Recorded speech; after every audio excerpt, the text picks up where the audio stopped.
రేవంత్ను football ఆడుతున్నా ఎవరు కేటీఆర్ అమ్మ రేవంత్ను ఫుట్బాల్ ఆడుతున్నాడు అడిగినే మునగాడు మరి మీ పార్టీతో జనాలు ఫుట్బాల్ ఆడేది కదా పార్టీ పరంగా 42% రిజర్వేషన్లు ఇవ్వాలని చెప్పేందుకు ఆయన ఎవరు ఎదురుగా పార్టీ పరంగా 42% రిజర్వేషన్ ఈ ఏడు కేటీఆర్ ఇస్తారు అనుకుంటున్నావా బీఆర్ఎస్ పార్టీ ఇస్తుంది అనుకుంటా ఉన్నటువంటి రిజర్వేషన్లు తగ్గించినటువంటి దుర్మార్గులే వీలు కదా సీఎం రేవంత్ రెడ్డి ఎవరితో ఫుట్బాల్ ఆడుతున్నాడో తనకు తెలియదు కానీ తాను మాత్రం ముఖ్యమంత్రిని ఫుట్బాల్ ఆడుకుంటున్నానని BRS working president K Taraka Rama Rao నేను ఏమంటున్నా కేటీఆర్ ఒక మాట చెప్పు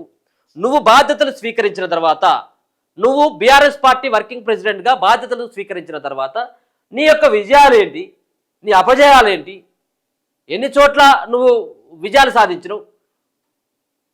ఏం చేసినావు నువ్వేం చేసినావు బీఆర్ఎస్ పార్టీ 10 మంది ఉన్నటువంటి 0 స్థానాలకు పడిపోయింది గుండు సున్నా వచ్చింది ఎంపీ స్థానాలు